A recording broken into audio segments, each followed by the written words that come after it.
Hello and welcome. Thank you all for being here today. I am Nick Kanoki, Director of Technology for the Asset Leadership Network, and I am excited for a discussion with Boudewijn, Chief Marketing Officer at Copperleaf Technologies, and he has a few other roles, some not even listed here, but we'll get into that in just a moment. ALN Platinum Organizational Member Onuma System, we are very grateful for our continued partnership with Kimono Onuma and the recent BIM storm activities and more to come. Also, thank you to our patron members and all our organizational members who make programming like this possible. So thank you, and please reach out if you're interested in working with the ALN. Upcoming events include, but are not limited to, this ALN Cities and Places Asset Leadership Board event, May 23rd. That's Tuesday at 3 p.m. Earl Jackson from the Denver City and County Transportation and Infrastructure will be there. We heard from him before and look forward to hearing from him again. We have one more event upcoming. I believe it's an ALN Thursday at 3 with Kimono Onuma, ALN Platinum organizational member. And he has another event upcoming in Japan, right, Mike? Yes. So the 25th, he'll be in ALN Thursday at 3, guest, and talk about what he has upcoming with the American Institute of Architects Japan chapter, but it's a global activity. He's building on what he started with the ALN with his artificial intelligence focused with digital twins. It's really amazing. I'm seeing some things ahead of time. But what we're really excited about is Boudewijn is in Philadelphia at the TC 251 meeting, working on ISO 55000 and 55001 and arm wrestling with the first people coming together since before the pandemic. But before we get into that, it's been a while since we've talked with Boudewijn. So will you give us a refresher on how you got where you're at, including being the head of the Canadian delegation to TC 251? Absolutely, Mike. So hi, everybody. Welcome to Philly. The background is a picture. It's not, I'm not sitting on a deck somewhere. I'm sitting in a dark office somewhere in a corner of the ASTM building here in Philadelphia, where we're thankful actually for ASTM to host us. Indeed, my background, well, I'm a mechanical engineer. I've been with Copperleaf now for a dozen years or so. And of course, Copperleaf, we're primarily interested in capital planning. And with that, very tied into the work of ISO, because when you think of it, a big part of asset management and best practices in asset management are about how to spend your money. And so a lot of what we've been doing for the last 12 years is very much in line with ISO. Consequently, I kind of volunteer a fair bit of my time to ISO. And through the years, I've been kind of growing through the ranks, if you wish. So I am the convener of Work Group 3, which is a communications work group. So the group that is effectively in charge of marketing, if you wish, of all the ISO stuff. And also for the last, 4 or 5 years, I'm the chair of the Canadian delegation to TC 251. Excellent. And it's been 3 years since everyone got together. Is that right? At least. That's correct. Our last in-person meeting was in Quito in Ecuador. That was in late 2019, if my memory serves me well. We were meant to meet in London in 2020, but that got cancelled at the last minute because of COVID, and ever since we've been Zooming. And as you can imagine, Zooming with over 100 people from all around the world is not exactly an easy exercise. So it's been a challenge. And the turnout was pretty good for the in-person meeting there in Philadelphia, wasn't it? It is actually. We were comparing numbers the other day. Unfortunately, all of us are getting older, so we tend to forget the exact numbers. But we have, I guess, close to 80 people here from about 20 countries. I'm going to say, like I didn't count them, but I just gut feel 20 countries. Yeah, is good. I think we've had one meeting maybe that was larger than that, but most meetings are of this kind of order of magnitude. We still have a few challenges. There's still a few countries which are restricted in travel, so not all countries are present. But still, it is very, very, very good to kind of finally sit face to face again. You get so much more done. It's actually quite remarkable.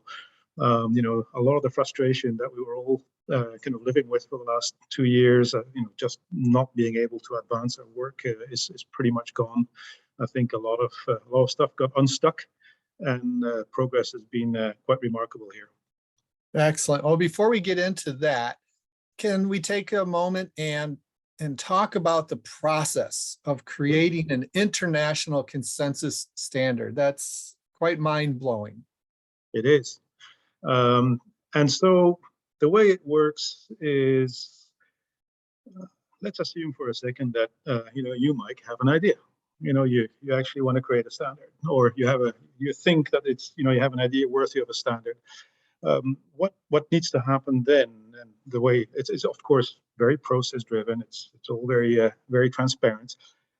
You would, through your national mirror committee, so in your case the US committee, you would actually submit a work proposal basically to ISO that would come to us.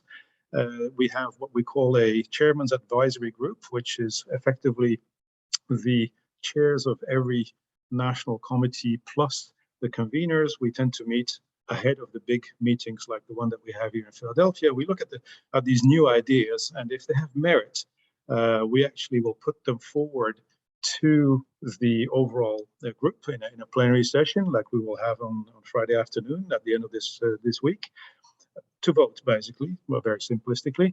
And if therefore there is support for that idea, typically what will happen is we will create a work group, and that work group will then start signing up members from around the world. And those members actually forget about their nationality at that point in time. They actually are there as experts. So the reason why they're on that work group is because they actually know the subject matter. They will therefore contribute together, and without too much national or international tensions, they will actually come up with, hopefully, the best practices, or, you know, the best ideas they can in regards to the idea that you had put forward, and therefore they will come up with a proposed text. Now that would be a first draft. That draft would then be circulated. I mean, obviously it's discussed, etc., but then will be circulated formally to all the participating countries in TC251. If I remember well, there's 35 or 36 countries. So all these countries can then formally comment. So you actually send in, it's essentially a big spreadsheet where line by line you say, well, on line number 33, we don't agree with this particular comment. Now, so you enter all your comments, you send them in. The work group compiles the comments that come from all around the world, works on their text to improve it, and send it typically out for a second draft. And if it all goes well after a second draft, we have enough consensus, and, you know, we've ironed out all the differences to the point where we feel comfortable collectively with the text. At that point, we'll effectively create a draft international standard, DIS, which will be put up for ballot. And so all countries are down to vote on the fact that, yes, they agree or not with this particular new document or new standard. Assuming you get the majority, then it goes to ISO, to the copywriters, who actually are better than us at kind of writing proper text. It gets beautified, it gets translated into the key languages like French and Spanish and whatnot. And then a few months later, you know, you can go to the ISO shop and spend your hard-earned dollars to buy a new standard. Excellent. So that was a very good 3-minute description. How long does that take, what you just described? Well, if we're lucky, it takes maybe 2 years, and that sounds like a lot of time, but of course, let's not forget that all of us are volunteers, so we're doing this outside of our normal jobs. Plus, as you can imagine, anytime that we send something out for review, you actually have to give countries time, and that's typically in the order of 2 months to respond. So anytime that you're actually asking for reactions from the world, already there, you're building in months, basically, of delay.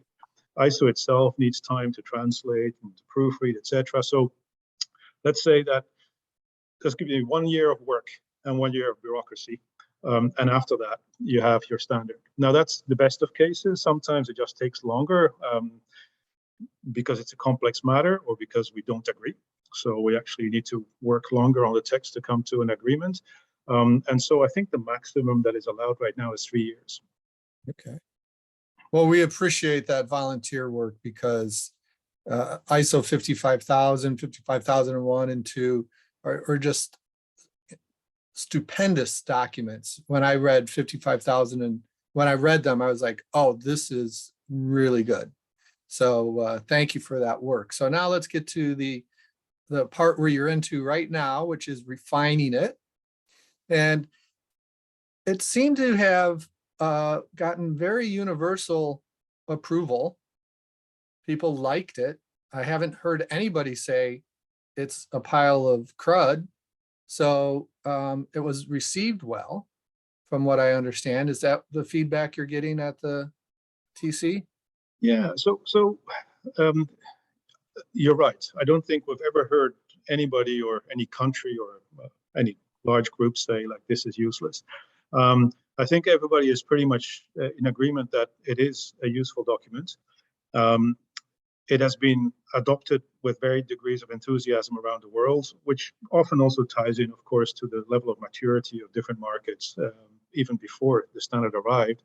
If you know the history, I'm sure that many of the listeners know that there was a prior standard in the UK past 55. So as you can imagine, in the UK, this was essentially round 2. So as you can expect, there's going to be more comments and more thought in the UK as to, well, how would you evolve this? Because there's a very mature audience that is effectively comparing 2 generations of standards already. In other countries, this was all new, and you need the time to digest it. But yes, I'd say that in general, it's been extremely well received. If you look at the different industrial sectors or economic sectors, there the level of enthusiasm varies. Like if you look at utilities, for instance, they've been extremely strong users of the standard. On the other hand, if you look, for instance, at industries which are kind of still in the starting blocks, you think of oil and gas, for instance, there is a few users, but it's not nearly as popular there as it would be in utilities. So there's still work to do, and that's one of the reasons why we're doing a review, of course, is to make sure that the standard has as much as possible universal appeal. Now you have to be careful with that, because you might make it so universal that nobody can understand what it means, because you're being too politically correct, if you wish. But that's one reason why we kind of went for a review. The other one is that if you think of it over the last 10 years or so that we've been working on this, the thinking in asset management has evolved. If you rewind the clock 10 years, a lot of us were very preoccupied with risk. That was really the primary driver for a lot of decision making in asset management, was we need to control risk. And if you kind of come back to today, the major driver is value. I think we all agree now that we buy our assets and we operate our assets because they generate value. And consequently, a lot of the thinking now is more around, okay, well, how do we define value? How do we create frameworks to actually capture what we consider to be value? And how do we ensure that asset management is really, as a discipline, really kind of helps the organization maximize value to all stakeholders? And that is something which has kind of driven a lot of our thinking over the last few years, and is now being incorporated into 55,000 and of course into 55,001. Excellent, excellent. Was there anything in terms of necessary improvements that people have been very clear, oh yes, we need to do this? Is there anything you can talk about? I know the final vote's not till Friday, so you don't have to say anything out of turn, but. So necessary improvements, that's a good question, actually. I don't think so. I don't think there was any fundamental flaws that, where we said like, okay, we need to fix this, otherwise, the world is going to go sideways. As I say, it's more the incremental work that came from, just a collective consensus that, we can do better, the world can do better. We've all evolved over time. There is a secondary aspect to all this, and that is over the last 3-4 years, we've been expanding beyond 55001, which we all know very well. We've been expanding into, let's call it specialist areas. So the first one that we've been working on longest is the fact that, and you guys know this very well, is the fact that government operates differently. Yes. And when I say government, I mean in the broad sense, so local governments, federal governments, whatever the model is. And consequently, we've been trying to come up with a complementary standard, which will be 55011, which really kind of describes the enabling environments that you might want to put in place in government environment to actually kind of run asset management. So that's one.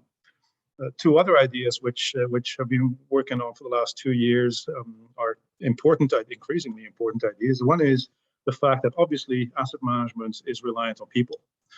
Yes, we love our assets, but people at the end of the day make it happen. And consequently, what we're trying to do is to come up with guidance on how to make sure that your people are kind of engaged, competent, and that basically you've built an environment, again, an enabling environment for your people to do good asset management. So that's work in progress, and we're actually making great progress on that. Hopefully that one will be in the can in a few weeks' time and ready for as a draft standard for ballots. And the last one that we're working on is one around data. And here again, if you see the evolution of the last 10 years has been phenomenal, of course. And consequently, the fact that more and more decision making is based on data. So in other words, we're really data driven as an asset management discipline. On the one hand, on the other hand, you could flip it around and say, well, data are actually assets in their own right. So you need to manage data to manage your assets, and also you need managed data because they're assets. So both those aspects have been explored, and we're going to come up with a standard which will be 55013, which will actually dig deeper into those data aspects. So there is additional work in addition to revising the existing standards. There's additional work underway. Equally, we're also doing a relatively quick review of 55010, which talks about the alignment between asset management and finance. Now, that one has been available for a couple of years, but again, that's an area which has evolved quite quickly, and we've learned a lot in the last few years. So we're working on that. That one will also be ready. It's pretty much ready by now for the end of this week. And of course, not last but not least, 55000 itself. So the original, the first standard of the series, if you wish, Yes. which really kind of goes into the why asset management is important. That one is also being reviewed and expanded, and so you're going to wind up effectively next year with 6 new documents. Excellent. Excellent. So you started off by saying, Mike, if I wanted to write a standard, well, nowadays I could just ask ChatGPT, write me a standard. You could. And so what's it like being in the room with almost 80 people trying to edit and work through the process? Do you do breakouts and then come together? Can you tell us a little bit about the making of the sausage? That's right. So most of the time there's not 80 people in the room. That would be dysfunctional, presumably. The only time that the 80 of us are together is really in what we call the plenary. So we actually meet first thing on Monday morning when we arrive. And there what we do is we literally go around the room, and every one of the groups, the working groups, updates us on where they stand to date and what their plan is for the week. Then we break out into the working group. So, every single one of the standards that I mentioned is effectively managed by a different working group. And those groups vary in size from maybe, half a dozen to maybe 24 people, like the bigger ones being, of course, work group 6, which actually looks after 55001. As you can imagine, that's the core business. So that's maybe 24 people. Now, those 24 people, most of the time right now this week have worked together. But in preparation of this week, we're actually broken down further into 6 little subgroups. which each counted maybe a half dozen people, because not everybody is here. So there's actually more people, members of Work Group 6 than there are present here in Philly. And those little subgroups, if you wish, were preparing different elements of the standard, which are now being glued together and checked to make sure that they all fit and that the text flows and that everybody agrees with the overall concept. So that's what they're doing right now, and that is what is going to be put up for discussion tomorrow. So basically tomorrow in the afternoon, again, second plenary, where we will effectively review what has happened during the week, and then also we will start voting on resolutions like what are the next steps. So, do we feel that, particular standards are now ready to move to the next stage, and therefore should we put them out for ballot, as a draft, or do we need an extra revision cycle, etc. And then I understand there are some special programs for the people who've come together. Yesterday, there was the social impact of asset management, a True. series of presentations. What did you learn from those presentations? So the interesting thing is, of course, you bring all these experts together and you lock them up in a room. The work program is pretty tight. Like, they essentially have one mission that is finished, that document, which is a shame in a way, because we are AT experts here. So we could learn a lot from each other, and possibly from other people coming from the outside. And that's why every time that we meet, we try to kind of take a bit of time out, half a day or something like that, to talk about broader issues.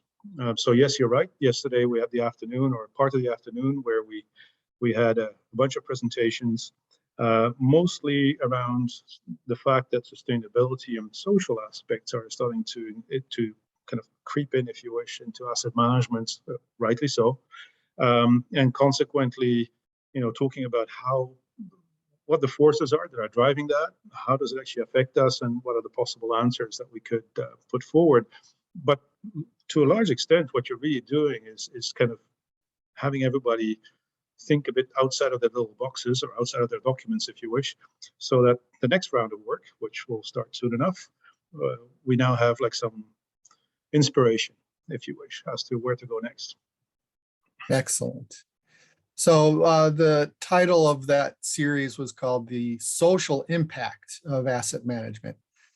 Can you tell us, from your position at Copperleaf, the impact of ISO 55000 in your work, and how you have used it and how your clients have responded?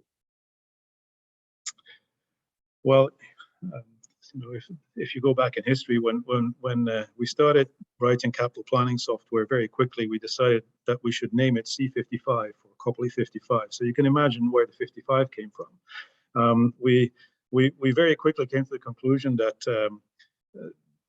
the way that PAS 55 originally, and then ISO 55000 was written, really set the tone for how a competent asset management organization should make capital decisions.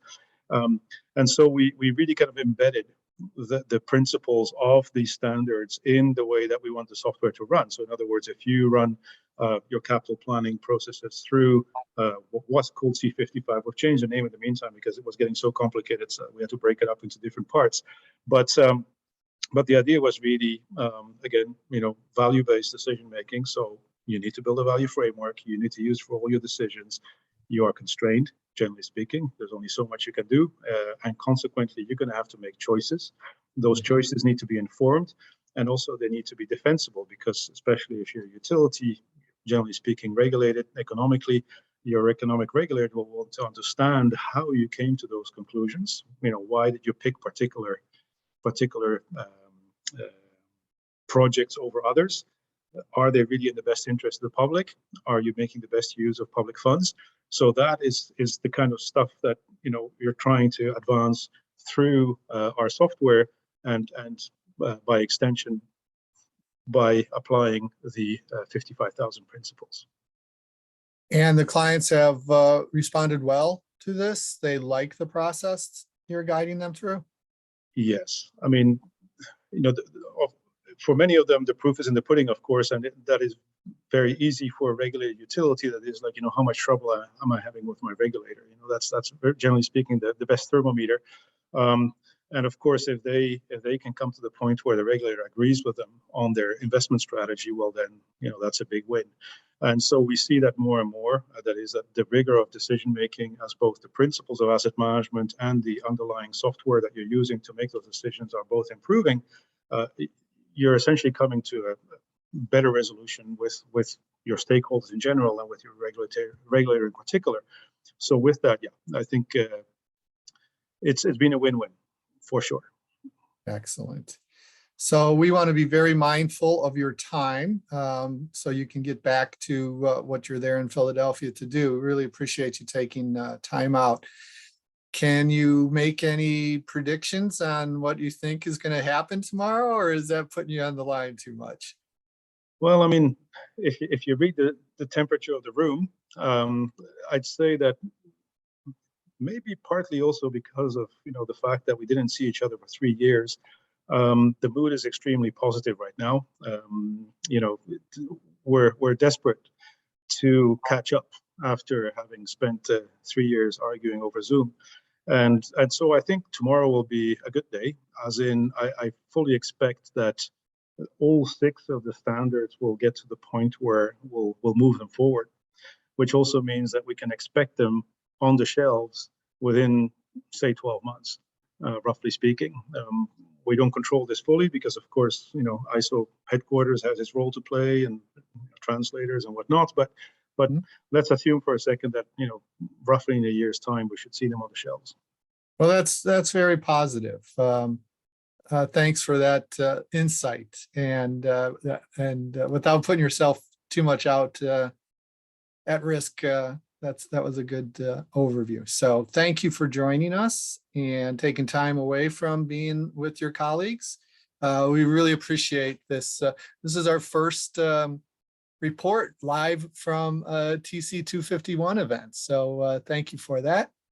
And Nick, if you want to come on in and bring us home.